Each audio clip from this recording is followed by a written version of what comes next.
Right, today we've got a mystery unboxing video.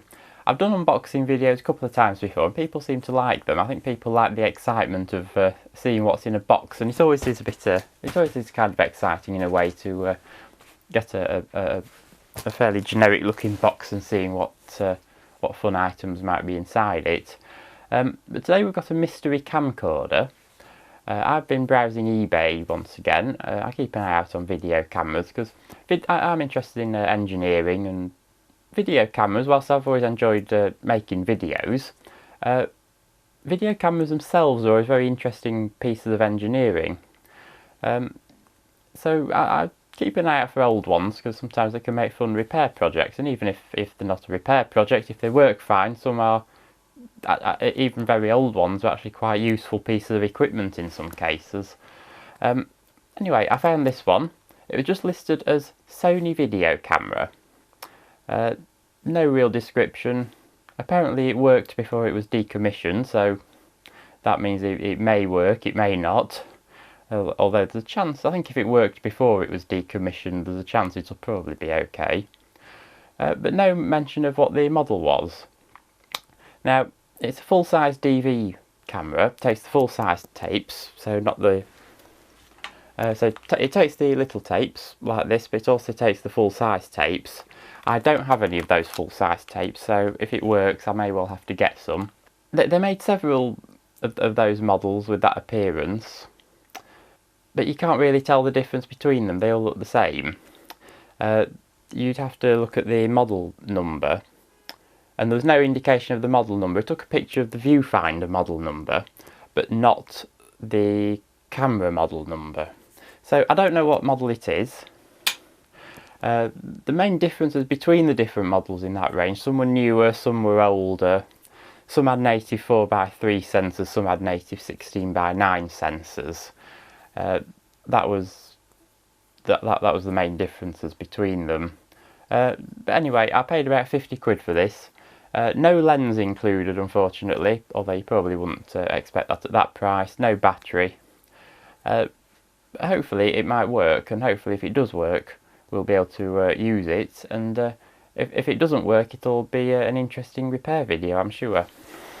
Anyway, I've got a box. Funnily enough, it came from a person called Mr. Costa. And as you can see on the box, it's actually a Costa Coffee branded box, so don't know whether that's deliberate at all, but yeah, it cost £21.90 to ship this by Royal Mail First Class. This is the size of the box, £21.90 to ship that. I say Royal Mail has gone up in price when a lot of others haven't, and I do wonder if that's why they're losing out a bit on the competition. Anyway, I need to find a tool to open it up with. I found the knife, so let's open it up. I don't know what was in this box originally. Probably some roasted and ground coffee. Makes sense for it to contain coffee since it's a Costa box, but you never know. Now I already have quite a large camera. I've got a nice Canon XL1. Let's turn that down a bit. This is probably a more professional oriented model than the XL1 to take standardised lenses, and of course the full size tapes, and it's intended to be a better shoulder mount, so maybe, and it takes a standardised battery as well, so this might be a more useful camera than the XL1. But we'll see, it's a lot bigger than the XL1, that's the issue. Here it is. Here's the viewfinder. This will be one of these nice cathode ray tube viewfinders. So Sony branded. I'll show you that in detail in a bit, but we can look in there, and that's a nice big cathode ray tube viewfinder on there. In fact, yeah, we can flip it open, and well, I'll show it in detail later, but there's a nice big cathode ray tube in there, so hopefully that'll work. Yeah, now this is the camera. It's looking a bit tatty.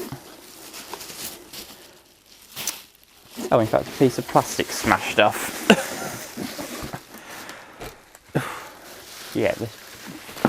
Yeah, first thing we notice, the piece of plastic right on the back there has smashed off. But it's looking really tatty anyway. That's really just a cover for the tally light. So I think we can probably glue that back together. Anyway, let's see what camera it is. That I'm quite pleased to see. It's a DSR-570WSP. That's quite a good thing because that's one of the newer ones. And it's a widescreen one, a native widescreen sensor. I think the 500 was the 500 the older one, and the 390 was the 4:3 one. I can't remember. So here's a close-up view of the camera. I've not got the viewfinder mounted. We've got a little plastic piece off the back that's broken off there. The sun's going in, so I'm running out of light. Yeah, you can see it's in a bit of a tatty condition. It's a bit dirty, but I think it'll clean up okay. There's it's got some, like this bit here, it's got this like sticky plastic stuff on, which is really annoying, like the Canon ones have. I think we'll have to clean that off. But yeah, these sorts of things are actually designed to be quite bashed around. They're not the sort of machines that you expect to keep locked away in a cupboard. So yeah, they can be quite tatty and still be perfectly functional. Anyway, if we take a look on the front, we've got some controls here for white balance, ES mode, which I'm guessing is automatic. We've got a screen which will display the time code and so on here, and we've got another flip down door which has a lot of controls, so time code controls, audio level controls, various things like that. So down here we've got things like the gain, the white balance switches, colour bars. Down here we've got the power switch and the menu. It's got these rails on it, but I'm not going to be using those. We've got some tape transport controls on the top with a little cover that's also a bit past its best. We might be able to see a little bit better because I've just put the light on. If we look at the front of the camera, there's a bit you wouldn't normally see because of the lens would be attached. But we've got a viewfinder mount there at the top, and a shoe which you could attach a monitor or a light to. Got an audio input on the front. Pleased to see it just looks like a mono XLR jack, it's not one of those pesky stereo ones. And we've got the lens mount. That's a standard B4 mount. This one I believe has a 2/3 inch sensor. I don't know if you can actually see the sensor through there on the camera. Yeah, you can see it there. You can see that's definitely a native widescreen sensor, and I think that's a 2/3 inch sensor. Some cameras have a 1/3 inch sensor, like the Canon I'm recording this on. This one I think has a 2/3 inch, and that is a bit more common. So I think the B4 mount is just this. You sort of put the lens on and then lock that into place. If you look there, you've got a selection of neutral density filters. It tells us right there. Number 1, 3200K, 2, 600K and an eighth. 3 is 5600K but no neutral density, and 4, 5600 Kelvin and 1/64th neutral density. So I have to try and remember those colour settings, whereas this Canon one just has 2 positions. Coming around the other side, we've got the tape deck. As you can see, this takes the full size tapes. Here's a mini DV tape. It also takes the full size tapes. It does have the DV logo on, so I'm guessing it's a recording standard DV mode as well as DVCAM. The advantage of DV being the 1 hour tape will get you 1 hour. In DVCAM mode, which is Sony's version which runs the tape faster for reliability, you only get 40 minutes. Of course, that's somewhat mitigated by using the full-size tapes. You can get a much longer runtime, then you can get a longer runtime still using DV. If we look down here, we've got video output. I'm guessing that's composite. Remote controller, lens port, Again, the advantage of these sorts of things is these lens connectors are actually very standardised. I think they were standardised probably 30, 40 years ago with different like resistor values for the iris opening and different voltages for powering the motors and things like that. It's all very standardised, so you're not limited to one particular kind of lens, whereas on something like the Canon XL, that's a very proprietary system. Over here we've got timecode outputs, timecode inputs, Genlock inputs. I'm probably not going to use those. Audio outputs, monitor connector and S-video. S-video might be useful, although I'll probably use this with the Firewire. And coming around the back, try and get you in focus. We've got two inputs, two XLR inputs, choice of either line microphone and phantom power. We've got Firewire for DV connectivity. Fortunately, that's actually a full-size Firewire port. There's really no need to have one of the little pesky 4-pin ones on such a big camera. They've gone for the full-size 6-pin one, which would be good for reliability. Then they've got this enormous connector. That's like for connecting a separate VCR to, or maybe connect it to a mixer or something like you'd use in a studio. Don't know the name of this. There are some videos on YouTube which are well worth a look, but I don't know if that connector's actually any good. It actually looks like to me like the pins are bent. I don't know if you can see on the screen, but it looks to me like in real life like some of those pins are bent. But again, I'm probably not going to use that. I'll just use the Firewire. You see, we've got a nice convenient DC output, 12 volts.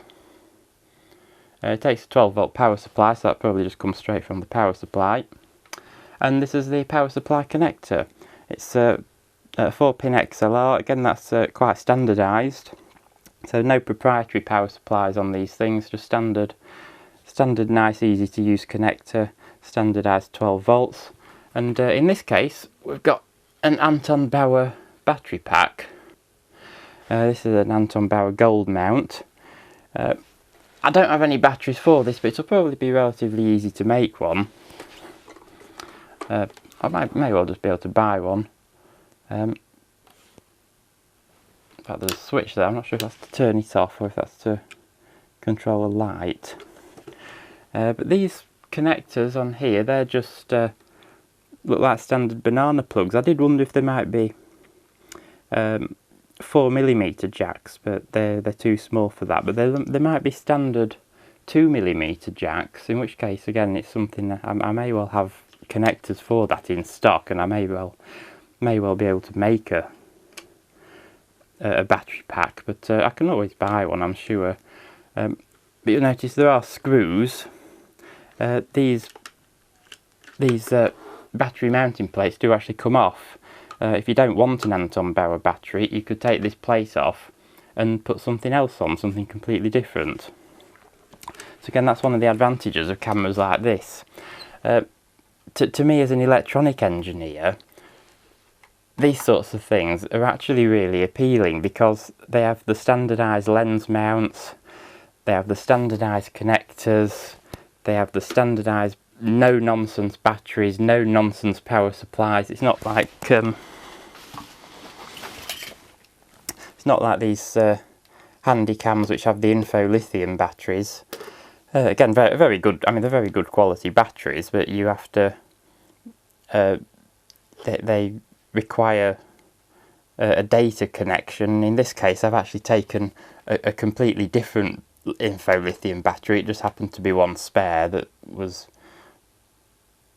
Actually, I think it came with one of these camcorders, but it was the wrong battery for the camcorder. I actually made my own mounting plate and took the connector off the info lithium battery and hooked it up to my own mounting plate, and it actually works fine. So I managed to put a surplus battery to good use there. I'm just going to see how we mount the viewfinder. It should just slide on. There we go. Yep, it slides on. There's a little pin to lock it in place, and then that should just tighten up there. So you can set the position, and this I think will push it in and out. In fact, one thing I've just realised, this camera hasn't got a flip out LCD. Traditionally these sorts of cameras don't, because you would use the cathode ray tube viewfinder, and that will give you much better picture quality than a little colour screen will. But some of these types of cameras, especially the modern ones, or even some of the DV ones that they did actually have flip out screens. I've just realised this one hasn't, so we'll have to make do with the CRT viewfinder. Viewfinder's got a nice connector, I think that just plugs into there, is it? And you've got switches on the front for focus, peaking, contrast, brightness, tally lights, display. So yeah, I've no lens for it, so I can't test it properly at the moment. But I can certainly power it up. If we have a little look at this nameplate here, we can see it's a DSR-570WSP. Takes 12 volts, 24 watts. Now, that's just about 2 amps. I think I can manage a power supply that takes 2 amps. So I'm going to go and wire up a 12 volt power supply, and I will see if I can get it going. It turns out the Anton Bauer battery connector was not actually built in. It actually has this V-mount battery. That's the V-lock, I think it's called. That's where it locks in place, and these are the connectors hidden under there. This is actually just this battery adapter plate that we saw earlier. Is actually just an adapter plate. Just slides on. But anyway, I found a couple of screw terminals and some wire is fine to connect an Anton Bauer battery connector. Top one's positive, bottom one's negative. So that just slides on, or does it? Yeah, that's it. There we go, that just slides on there, like that. I put a connector on the end here, normal barrel jack, because I found a 12 volt power supply which will put out 5 amps. That should be plenty for this, so it should only take about 2 amps. So I'm hoping it'll work. Hoping we won't get any magic smoke. I've plugged the viewfinder in. Interestingly, these sorts of cameras do actually have circuit breakers in them. They have little miniature circuit breakers with a little plunger that you can plug back in, as opposed to a fuse. Ones like this Canon camera, which I'm recording on now. These have little surface mount fuses on the circuit boards. Anyway, that's turned off, so hopefully if I plug this in it won't go bang.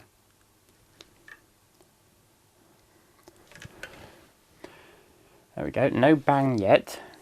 If I turn it on, it lights up and it comes on. It's flashing a warning.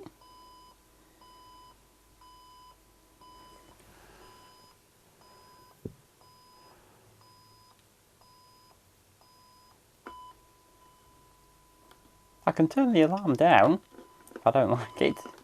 Got a knob specially for the alarm.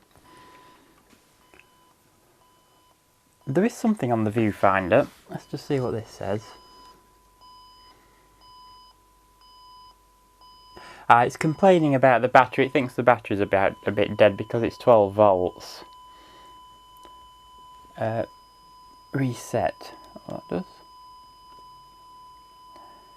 No. Yeah, it should be a 14.4 volt battery. I'm putting 12 volts in. 12 volts is fine because it's coming from a power supply, but it's not going to like that because it's 12 volts actually a bit low. So yeah, while I've connected that up to the battery port, ideally I should have connected it to this DC input. I don't think I've got any suitable connectors, so I might have to have a rummage and see if I can find one. But let's have a little look at the viewfinder. I'll show you down into the viewfinder. If I turn the brightness up, there we go. If I turn the brightness up and the contrast, that's excellent. We can see there, no tape, bat end, it says. But yeah, that viewfinder definitely works. In fact, if I put that magnifying glass down, can you see it a bit better?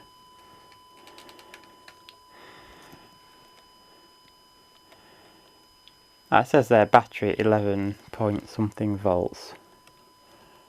So 11, Oh, it says 11.0 volts. That's actually quite low, actually, to say it's coming from a 12-volt power supply. But yeah, if I press the switch for colour bars, you can see the colour bars come on. So I think it's safe to say that the thing actually works, or at least somewhat works. Gain switch works.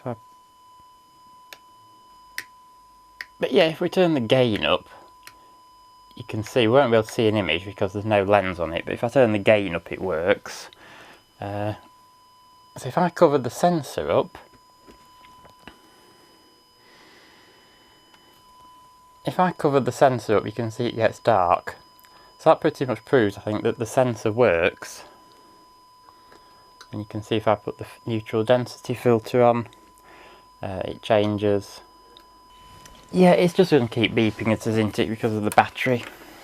I'll have to come up with an adapter to plug it in. In fact, I'll just turn the alarm warning knob down. It's good how you can turn it down. Now we need to see if the tape mechanism works. I've actually just had this side panel off and it looks to be in quite good condition. So, eject. Well, it comes out.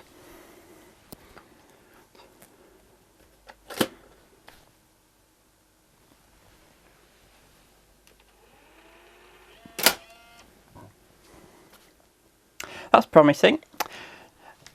I have taken this entire side panel off and had a look, and it does look okay. Judging by the date code on one of the chips, it looks like it was made in 2003, so it's not ridiculously old. Right, I've got a mini tape. I think this has got a recording in HDV, so this camera won't play what's on here, but I'm not too concerned about the actual tape itself. I think there's already some minor damage on it, so I don't mind if this damages it at all. So that goes in there. Let me shut it. And we'll see what it does.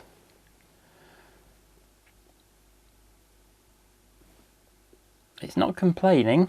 Looking at the viewfinder, it's not complaining.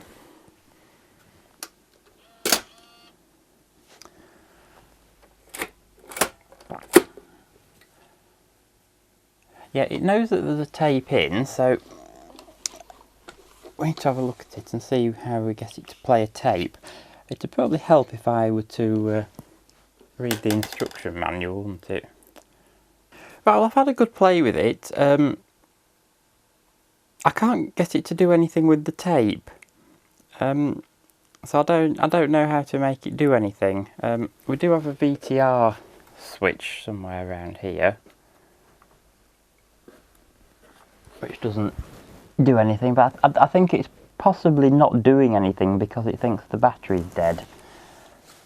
So it will eject the tape. It won't do anything with it. I do actually think it would be very helpful if I read the manual. But there's no switch to put it into VTR mode or anything like that, so I'm not actually quite sure what I'm supposed to do with it. I'm going to go and read the manual and I'll come back to you when I've read it. Well, I made it do something. I turned it off and back on again. So if it's turned off now, if I turn it back on, you'll hear the tape mechanism do something.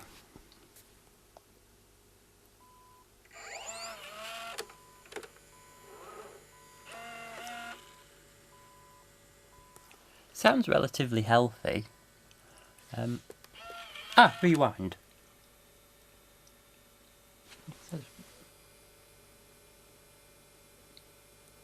I press rewind. It says rewind on the screen.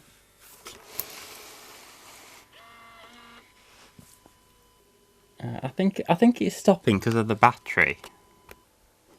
Right, I've got the camera going. I've got it hooked up to the power supply input rather than the battery now. It was complaining about the battery being, the voltage being too low, so it wouldn't work properly. I plugged it into the power supply input, but I didn't have any 4-pin XLR jacks. I've got plenty of 3-pin ones like these, so I pinched a few pins, but these are too big for these, so I've just took the pins out of a 3-pin connector and crushed them down slightly so that they'll fit. But this also has a nub in it which you have to push down to trigger a switch, so I've just shoved a load of rubber in. So you can usually improvise with these nice big connectors when you don't have any of the actual connectors in stock. But this will keep us going until I can get some. It's still complaining, you'll see it's beeping and flashing. Still complaining that the voltage is a bit too low, but it's not refusing to work now. I've given it a good test. I've given the camera seems to work. I've still no lens, so I can't test the picture quality out, but it does work. Viewfinder works nicely. The cassette seems to work fine. I've not tested it with the large size cassette because I don't have any, but it works fine with the small cassettes. So I think all that I need to do now is to show you it playing something. I put a test tape in that was recorded on a DV camera. I'll see if I can zoom this one into the viewfinder, and then I'll just play you a tape. The tape deck does sound quite healthy, so I don't think there's anything wrong with it. The hours meter says that it's done 1,400 hours on the drum, so that's quite a bit, but Sony recommends changing the head after 2,000 hours on here. So I think it's probably still in good condition.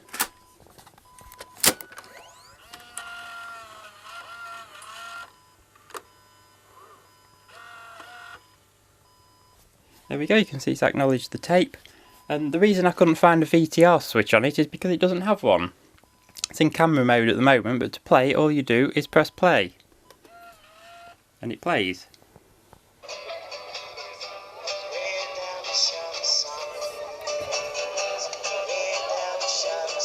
And it has a built-in speaker.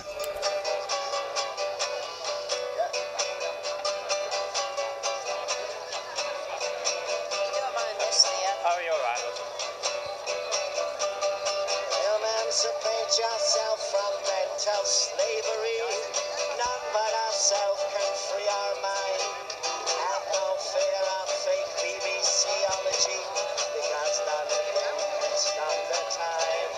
And some say that it's just part of it. Want to fulfill the book, but you have to sing songs of freedom.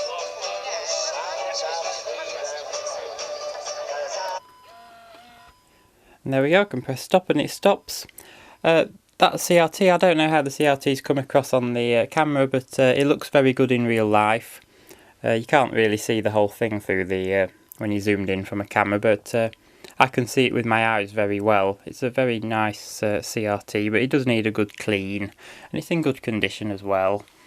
So yeah, overall, I'm really quite pleased with this camera.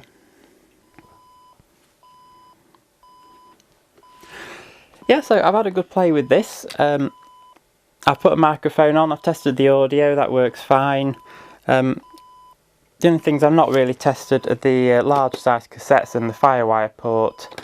Can't imagine they wouldn't work, but yeah, it mostly seems to work fine, so I can't see there being any other faults with it.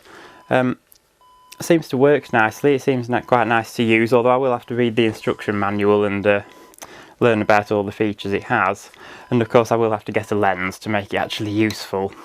So I'll keep an eye out for a lens, and I'll look forward to taking it out somewhere with me at some point in the future. Thanks to the magic of video editing, and thanks to Hermes dropping it over my garden gate this morning, I now do have a lens for the camera. I got this one on eBay. It's a bit older than the camera.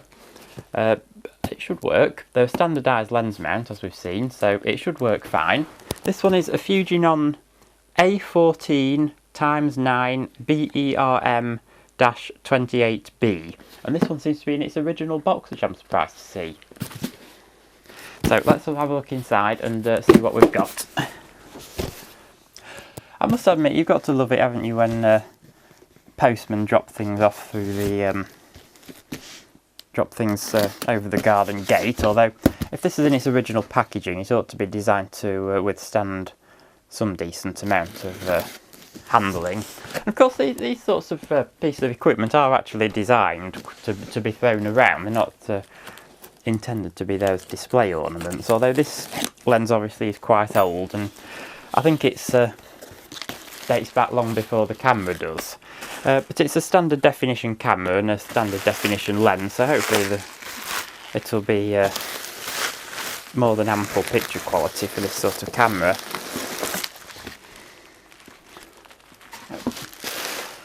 So let's see what we've got. We've got a lens cap. First thing to note, it's quite heavy.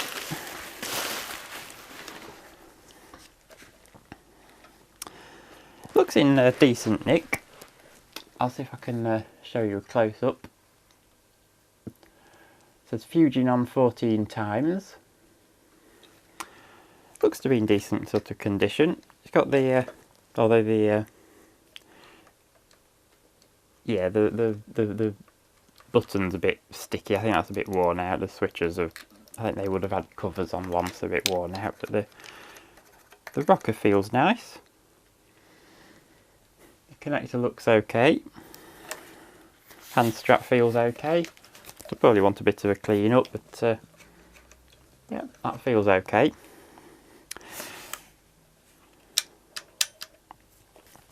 So first thing we'll mention, that's a rather long-winded model number, and these do have rather long-winded names, but to the best of my knowledge, A means it's for a 2/3 inch lens, 2/3 inch sensor, 14 times is the zoom range, 9 is the wide angle focal length, so it's a 9mm. B I think is for B4 mount. E is to represent the 2 times extender. This has a doubler built in. And RM I think is to say that it's a manual focus and automatic zoom. I don't know what 28B is, so we'll have to leave that one. Now if I have a little look at the front, it needs a bit of a clean, you can see, but it looks in decent condition. Again, if we have a look at the back, again I think it needs a bit of a clean up, but it's in decent condition. Got a little switch on the bottom which switches between servo and manual for the zoom, so if you want to do manual zoom you switch that, and then you can simply just, if I can get you in the picture, adjust the zoom like that. And that has a nice smooth action, I can tell you that. In fact, you can, yeah, you can really push that nice and smoothly. If we change that back to servo, yeah, that locks it into the motor. Focus is completely manual. That moves nice and smoothly. It moves the front element of the lens when you turn. Some of them do have internal focus, whereby it moves elements inside without moving the front. That's an issue if you're using things like polarising filters, but I don't think I'll be using anything of that nature. And there's the aperture control, which is also motorised. I can hear the motor. I don't know if it's... I'm assuming that's something you can turn off. Oh, is that it?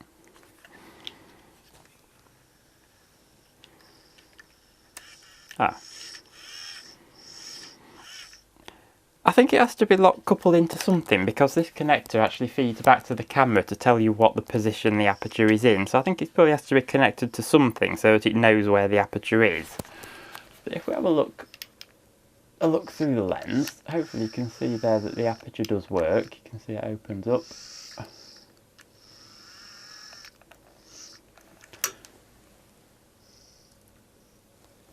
And if I have a look in it, you can see it's a 5-blade aperture, so hopefully will lead to some nice nice blurring. And there's a doubler. So if you want to zoom the image in, just flip the doubler on. And this knob on the back is for macro adjusting, but also for the back focus, the flange focus depth. That's a problem I have on the Canon XL1 camera, is it doesn't have this adjustment on and it's set wrong, so you have to go into the EEPROM and change little values in the EEPROM in order to set it properly. These mechanical lenses always have a knob to set it manually, so you never have that problem. Yeah, just looking at this VTR switch, I think it's one of those with the rubber coating, and the rubber's all deteriorated over time. So I don't know how old this lens is. Judging by the appearance of it, I'm going to guess early 1990s. So it probably would have gone to a DVCAM SP camera, or maybe a Super VHS camera, or possibly a studio camera of the time, but it should be in standard definition. It should be plenty good enough for this DV camera, and I think some people do use these early lenses on high definition cameras, and I know there are actually people on YouTube who show off using these sorts of old lenses on modern mirrorless cameras. So if you can get away with it for a mirrorless camera, I'm sure it'll be fine on a DVCAM camera. Anyway, let's see how to mount it. So to mount it, I think you should just be able to sort of plonk it in. Does it go like that? Yeah, I think you plonk it in like that, and then lock the ring round like that, and it stays in. So it now looks a bit more like a camera. But can I hold it from the lens? Is the mount strong enough to hold the entire camcorder from the lens? Well, it looks like it is, although it takes its toll on your wrist. So, does it work? Well, I've got it turned on and I can see a picture. I've plugged it in. The zoom motor spins. You can probably see that moving in the picture. It varies in speed depending on how much I press it. The aperture spins round. If I press that switch there, or no, like that, that aperture is now a bit locked. But if I push one of these buttons to put it in auto aperture mode, don't know if you can hear that, but it just spins round. If I cover the lens up, it spins round on its own. I should get a torch to demonstrate that, shouldn't I? If I shine a torch in there, it spins round, and move it, it stops. I think the back focus needs calibrating on here, because it's some bits aren't in focus and some bits change with the zoom, so that needs calibrating, but I didn't expect that to be perfect, certainly not on one this age, and well, I've never used it on this camera either, so that is something that tends to need changing. But yeah, it's a lens and it works. I can't tell the picture quality quite from the viewfinder, but one thing I can say is it's a bit heavy, so I'm going to put this down and have a rest for a bit.